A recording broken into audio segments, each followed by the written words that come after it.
Ibu bapak dan saudara-saudari terkasih di dalam Tuhan, Minggu 17 Mei ini kita sudah memasuki masa Pentakosta tahun 2020. Tentu saja ibu bapak saudara-saudari merasakan kerinduan yang luar biasa untuk bersekutu bersama di dalam gereja. Terlebih, sebentar lagi kita akan merayakan hari kenaikan Tuhan Yesus Kristus ke surga. Dibarengi penghayatan kita, menanti-nantikan pencurahan Roh Kudus bagi hidup kita. Tetapi di dalam suasana yang penuh dengan keprihatinan dan keterbatasan ini, mari kita tetap berpengharapan di dalam Tuhan. Dan untuk mendengarkan sapaan firman Tuhan, sesuai dengan bacaan leksionari hari ini, yang sudah tercetak dalam liturgi yang ibu bapak, saudara-saudari terima. Mari kita berdoa sebelum mendengarkan sapaan firman Tuhan. Mari berdoa. Kami bersujud di hadirat-Mu Tuhan, di tengah-tengah ibadah keluarga kami masing-masing, di tengah-tengah ibadah bersama di dalam keluarga kami. Kami hendak mendengarkan sapaan firman-Mu. Berkatilah kami, berkatilah setiap hati yang ada di sekitar kami. Di dalam kami hendak mendengarkan sapaan firman-Mu. Urapi kami dengan kuasa Roh Kudus-Mu, agar kami senantiasa diperbaharui dalam pengharapan, memahami firman-Mu, sekaligus melakukannya dalam kehidupan kami hari lepas hari. Bersabdalah Tuhan, kami siap mendengarkannya. Di dalam satu nama Tuhan kami, Yesus Kristus, kami berdoa dan menaikkan syukur kami. Amin. Ibu bapak, saudari-saudara yang dikasihi Tuhan, Anda tentu pernah mendengar atau mengenal nama Mahatma Gandhi, bukan? Atau ada yang belum tahu? Jika belum tahu, coba dicek di Google. HP-nya bagus-bagus kok, nggak bisa ngecek di Google. Mahatma Gandhi adalah pejuang perdamaian dari India. Dia adalah tokoh nasional India yang memperjuangkan kemerdekaan bangsa India pada waktu itu. Dalam ceritanya, dia pernah ingin mempelajari kekristenan. Begini ceritanya. Gandhi muda sangat tertarik dengan kekristenan. Dan ia mempelajari Alkitab dan ajaran-ajaran Kristus. Oh, dia sangat serius belajarnya. Mempertimbangkan untuk menjadi seorang Kristen dan mencari sebuah gereja untuk dikunjungi yang dekat dengan tempat tinggal Gandhi muda pada waktu itu. Di minggu saat ia mau melangkah masuk gereja, seorang penerima tamu menghalangi jalannya. "Mau kemana kamu, orang kafir?" tanya orang yang berkulit putih padanya dengan nada yang sangat angkuh. Sebagai catatan, Gandhi ini berkulit hitam. Mungkin mirip kecoklat-coklatan seperti kita. Lalu Gandhi menjawab dari pertanyaannya seorang yang berjas parlente tadi itu menjawab, "Saya ingin mengikuti ibadah di sini," katanya. Penatua gereja yang pakai jas itu membentaknya dan berkata, "Tidak ada ruang untukmu, orang kafir di dalam gereja ini. Pergi sana, atau akan meminta orang untuk melemparmu keluar dari gedung gereja ini." Kisah ini, saudara-saudari, ibu bapak yang dikasihi Tuhan, menyebabkan Gandhi tidak ke gereja. Tetapi di dalam sejarah kehidupannya, dengan hebatnya dia berjuang di dalam jalan kedamaian, mirip seperti Yesus Kristus. Dia memperjuangkan kemerdekaan India, dan ia sering mengutip perjuangan pidato-pidatonya itu dari khotbah di bukit, dari Matius pasal 5 sampai pasal yang ke-7. Suatu saat setelah India merdeka, seorang misionaris, Stanley Jones, bertemu dengan Gandhi dan bertanya, "Sekalipun Anda sering berjuang, sering berpidato dengan mengutip kata-kata Kristus, Tapi kenapa Anda kok kelihatannya keras sekali menolak menjadi pengikutnya atau menjadi Kristen? Gandhi menjawab, saya tidak pernah menolak Kristus. Saya suka Kristus Anda, tapi saya tidak suka dengan orang Kristen Anda. Orang Kristen Anda itu tidak seperti Yesus. Dalam bahasa Inggrisnya, yang sering dipakai orang-orang untuk mengkritisi dirinya sendiri. I like your Christ, I do not like your Christians. Your Christians are so unlike your Christ. Saya tidak pernah menolak Kristus. Saya suka Kristus Anda, tetapi saya tidak suka dengan orang Kristen Anda. Orang Kristen Anda bertingkah tidak seperti Kristus. Jika orang Kristen benar-benar hidup menurut ajaran Kristus seperti yang ditemukan di dalam Alkitab, seluruh India sudah menjadi Kristen hari ini, kata Mahatma Gandhi waktu itu. Ibu bapak, saudari-saudara yang terkasih di dalam Tuhan, apa makna dari cerita ini? Bagi saya, cerita ini memberi makna bahwa kita sebagai orang Kristen itu haruslah hidup menurut ajaran Kristus yang ada di dalam Alkitab. Tuhan Yesus mengutus murid-muridnya mewujudkan kehidupan dalam kasih. Kasih dalam pemahaman kita dari ajaran Yesus itu bukan sekedar teori, namun mewujud nyata dalam tindakan hidup. Dan tindakan kasih ini selalu diteladankan oleh Yesus melalui karyanya sampai dengan pengorbanan di kayu salib. Sudah seharusnya lah kehidupan kita ini saat ini juga memancarkan kasih-Nya kepada semua orang dan seluruh ciptaan. Rasul Petrus dalam bacaan kedua mengingatkan jemaat agar bertekun dalam berbuat baik. Berbuat baik, melakukan kasih adalah perbuatan yang tidak lepas dari jargon kekristenan. Karena dengan jelas diingatkan bahwa pertama-tama Tuhan telah mengampuni manusia. Dia mengasihi dan berbuat baik kepada kita dengan memberi keselamatan sekaligus memelihara kehidupan kita.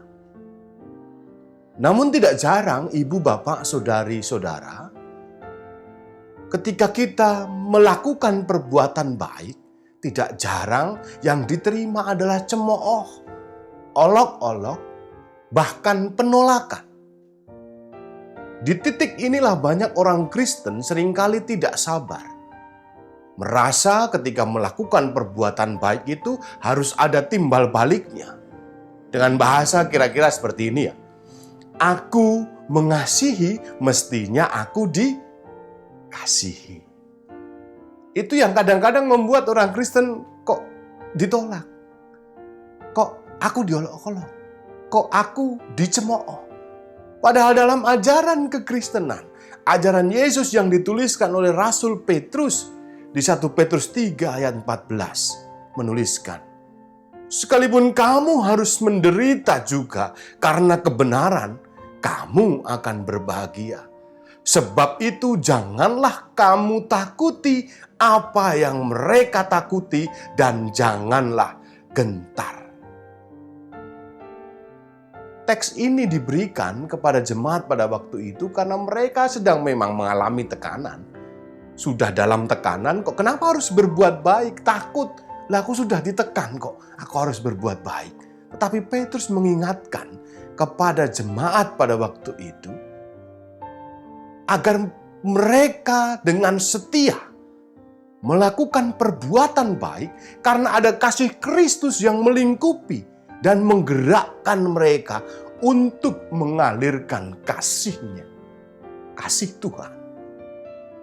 Dipertegas dalam 1 Petrus 3 ayat 15 sampai dengan 16. Tetapi kuduskanlah Kristus di dalam hatimu sebagai Tuhan. Dan siap sedialah pada segala waktu untuk memberi pertanggungjawab kepada tiap-tiap orang yang meminta pertanggungan jawab dari kamu tentang pengharapan yang ada padamu. Tetapi haruslah dengan lemah lembut, dengan hormat, dan dengan hati nurani yang murni. Pemahaman saya, ayat ini di tengah-tengah penderitaan jemaat Rasul Petrus pada waktu itu harus tetap berbuat baik dengan mengenakan Kristus di dalam hatinya, agar pengharapan mereka tetap nyata, sehingga mereka dapat melakukan itu dengan lemah lembut, dengan hormat, dan dengan hati nurani yang murni. Ketiga hal ini membawa bentuk kabar baik, mengalirkan kasih Kristus di dalam kehidupan jemaat. Hanya karena Kristuslah kita tetap dan terus berbuat baik dalam kehidupan ini. Bukan yang lain. Bukan karena alasan-alasan yang lain. Tetapi kita mengerjakan itu, kata Petrus, harus dengan lemah lembut, harus dengan hormat, dan dengan hati nurani yang murni.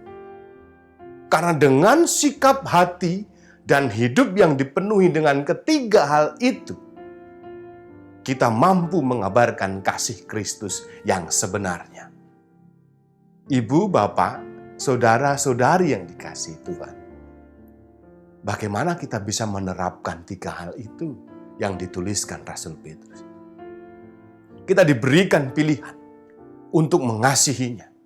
Jika kita mengasihinya, kita akan menuruti segala perintahnya. Bacaan Injil hari ini, Yohanes 14 ayat 15. Jikalau kamu mengasihi aku, kamu akan menuruti segala perintahku. Dari ayat ini, ibu bapak, saudara-saudari yang dikasihi Tuhan, kita belajar kembali bahwa lemah lembut, bahwa hormat, lalu memiliki hati nurani yang murni itu akan didapati ketika kita mengasihi Tuhan Yesus dan taat menuruti perintahnya. Catatan besarnya, mengasihi Tuhan Yesus dan taat menuruti perintahnya. Dua hal tadi, ibu bapak, saudara-saudari, taat dan mengasihi Tuhan. Taat kepada perintahnya, juga mengasihi secara bersamaan. Itu bukanlah hal yang mudah. Karena banyak konsep kehidupan yang dipahami dunia ini bertolak belakang dengan ajaran Kristus. Selain itu, kita akan lebih mudah takut, khawatir untuk melakukan kebaikan atau berbagi dalam hidup ini. Alasan yang tadi bertolak belakang dengan ajaran Kristus, tetapi juga ada alasan-alasan yang lain. Merasa tidak mampu, merasa tidak bisa, dan masih banyak argumen serta jurus endo atau alasan yang ada dalam hidup kita sebagai manusia. Tetapi pertanyaannya, apakah kita merasa takut, merasakan takut atau pantas untuk takut saat melakukan kebaikan? Karena di dalam bacaan kita, bacaan Injil hari ini, di ayat yang ke-16 dan ke-17, Tuhan tidak membiarkan kita sendirian. Yohanes 14 ayat 16 sampai dengan 17. Aku akan minta kepada Bapa, dan Ia akan memberikan kepadamu seorang penolong yang lain, supaya Ia menyertai kamu selama-lamanya, yaitu Roh kebenaran. Dunia tidak dapat menerima Dia, sebab dunia tidak melihat Dia dan tidak mengenal Dia. Tetapi kamu mengenal Dia, sebab Ia menyertai kamu dan akan diam di dalam kamu. Sang penolong yang kita imani sebagai Roh Kudus akan memampukan kita, akan menyertai kita, akan tinggal di dalam kita dan mengasihi kita. Dia juga yang akan membuat kita mampu mengasihi Tuhan dan taat kepada Tuhan. Kasih yang diwujudkan dengan ketaatan yang total, baik dalam sikap, perasaan, dan tindakan. Seperti teladan Yesus, kita pun dipanggil untuk mengasihi dan berbuat baik kepada sesama dan seluruh ciptaan dengan tulus dan tanpa pamrih. Tentu saja, ibu bapak, saudari-saudara, ini bukan hal yang mudah. Tetapi dengan keyakinan, dengan pengharapan akan penyertaan Roh Kudus, kita dapat mengalirkan kasih sesuai tema Minggu Paskah yang ke-6 ini. Mengalirkan kasih, kebaikan Tuhan kepada seluruh ciptaan. Dan ingatlah apa yang dikatakan oleh Tuhan sendiri. Jadi, ibu bapak, saudara-saudari, masih malas berbuat baik, atau masih enggan berbuat baik, atau masih berpikir dengan teori-teori yang ada. Sekalipun saat ini, hari ini, Yesus berkata, "Jikalau kamu mengasihi aku, kamu akan menuruti segala perintahku." Dan ingatlah, di ayat yang ke-16 dan ke-17 tadi, Ia tidak akan pernah meninggalkan kita. Jangan sampai kejadian yang dalam cerita di awal renungan ini, yang dialami oleh Mahatma Gandhi ini berulang. I like your Christ. I do not like your Christians. Your Christians are so unlike your Christ. Saya tidak pernah menolak Kristus. Saya suka Kristus Anda, tapi saya tidak suka dengan orang Kristen Anda, karena orang Kristen Anda tidak seperti Yesus. Amin. Ibu bapak, saudari-saudara yang terkasih di dalam Tuhan, setelah bersama-sama kita mendengarkan, merenungkan sabda Tuhan, mari kita mengakhiri permenungan hari ini dengan berdoa. Doa ini menjadi akhir penutup ibadah keluarga yang Bapak, Ibu, saudari-saudara lakukan. Dan biarlah doa ini akan bersama-sama disatukan dengan doa sesuai dengan liturgi yang sudah Bapak, Ibu, saudari-saudara terima di rumah. Mari berdoa. Kami menaikkan syukur kami Tuhan untuk setiap berkat dan kasih karunia. Akan cinta-Mu yang begitu besar, sekaligus yang menguatkan kami, yang menyertai langkah kami di dalam kehidupan kami pribadi lepas pribadi. Di dalam situasi pandemi virus COVID-19 ini, di tengah-tengah keterbatasan kami untuk bersekutu bersama-sama di dalam gereja, kami merasakan pertolongan Tuhan yang begitu ajaib, yang menyatukan kami di dalam keluarga masing-masing untuk beribadah, untuk bersyukur sekaligus memuji memuliakan nama-Mu. Di tengah situasi ini Tuhan, kami mendoakan setiap para medis yang menjadi garda terdepan di dalam perlawanan terhadap virus COVID-19 ini, sekaligus kepada para dokter dan perawat yang saat ini berjuang untuk kami di dalam rumah sakit yang ada. Kami memohon berkat Tuhan, kami memohon perlindungan dari-Mu, kami memohon setiap mereka Engkau bekali dengan pengharapan dan juga kesehatan dan kekuatan. Kami mendoakan pula agar setiap warga masyarakat yang saat ini harus bersama-sama melakukan physical distancing, harus bersama-sama menjaga kebersihan.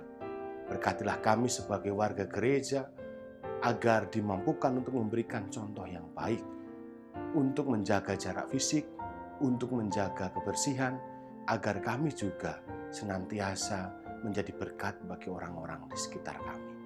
Sebentar lagi kami akan mengakhiri ibadah di keluarga kami masing-masing.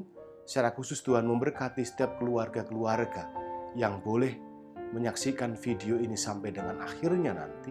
Berkatilah mereka satu persatu di dalam pergumulan, berikanlah kekuatan dan kesehatan agar dimampukan untuk tetap setia dan berpengharapan di dalam Tuhan. Kami sadar dan kami tahu hidup kami lemah, biarlah kasih Tuhan dan Sang Penolong, yaitu Roh Kudus Tuhan, berkarya atas hidup kami. Berkatilah gereja dan juga jemaatnya dimanapun mereka berada.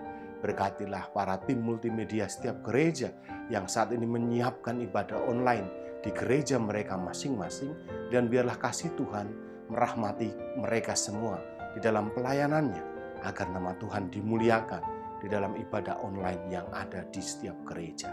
Kami percaya Tuhan terus berkarya, menyerahkan hidup warga gereja, jemaat Tuhan di GKJ Jenar Keparang, dimanapun mereka berada, agar kami senantiasa berpengharapan hanya di dalam Tuhan. Kami berdoa dan bersyukur hanya di dalam satu nama Tuhan kami, Yesus Kristus. Amin.